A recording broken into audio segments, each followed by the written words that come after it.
Saya pernah makan di belakang.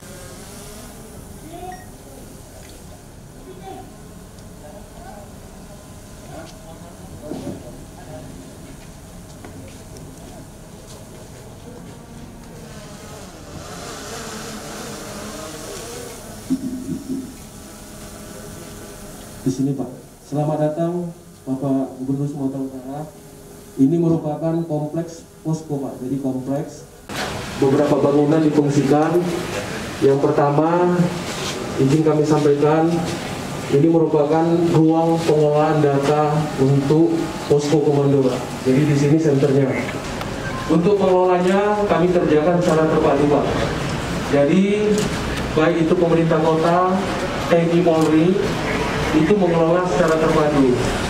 Data-data bisa diperoleh dari digitalisasi yang update setiap hari sampai dengan pemetaan secara komprehensif terhadap kasus-kasus yang sudah ditangani.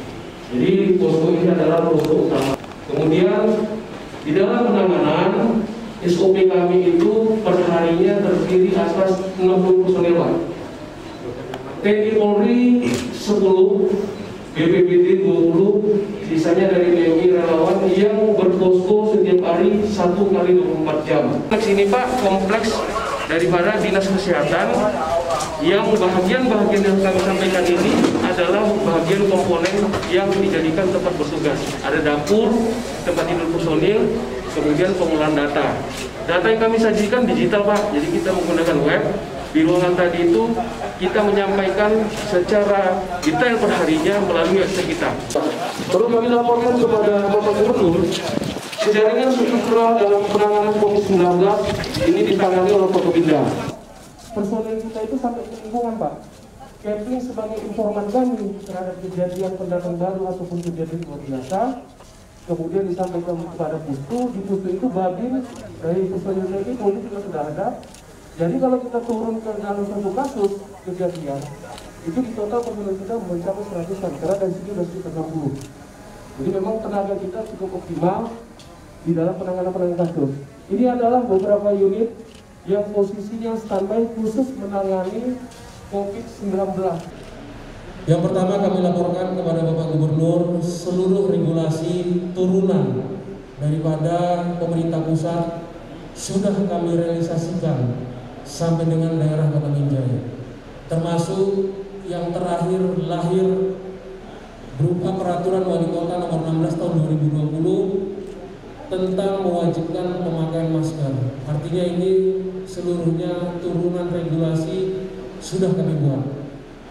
Banyak regulasi yang sudah kami buat, namun kami laporkan kepada Bapak Gubernur bahwasanya sebelum dilaksanakannya ataupun dilakukannya pelonggaran pasca Idul Fitri sampai dengan saat ini, penanganan kasus yang ada di Kota Binjai itu cukup minim.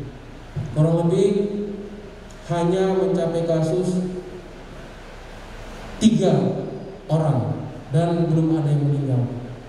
Kemudian setelah dilaksanakannya kelonggaran setelah Idul Fitri sampai dengan sore ini kita melaksanakan rapat, terjadilah peningkatan kasus yang semata-mata kasus tersebut klasternya tidak berkelanjutan. Jadi kalau misalnya ada yang sakit kemudian hasil swabnya negatif, kami melakukan swab terhadap keluarga ataupun di sekitaran penderita tersebut, dan setelah kami lakukan rata-rata negatif.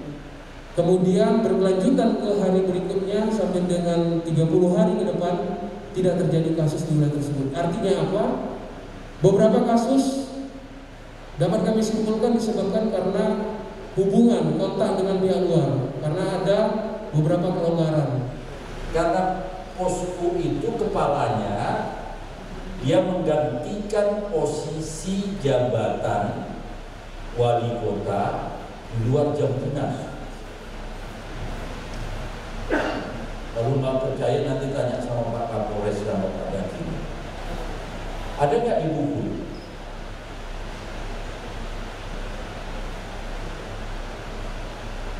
Ya bergantian kepala dinas itu. Kepala dinas di Binjai itu berapa jumlahnya?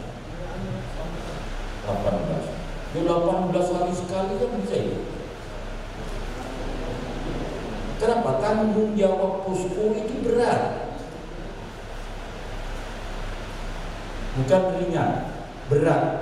Makanya dia harus dipimpin oleh orang yang punya decision maker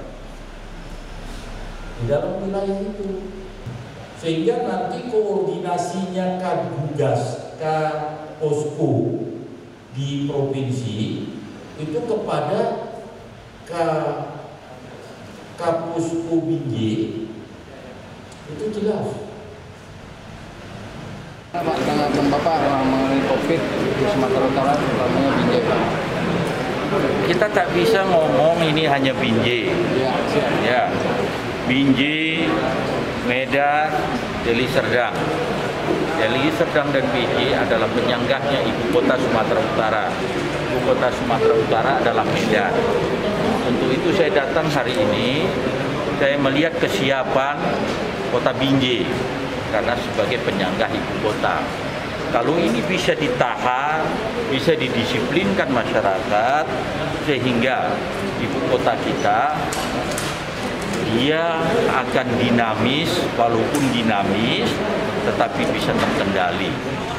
Hari ini Bapak Gubernur peninjauan ke posko terhadap kesiapan secara komprehensif yang ada di Binjai. Karena setelah ini kita akan menerima program-program yang akan kita laksanakan sesuai dengan instruksi Bapak Gubernur nantinya.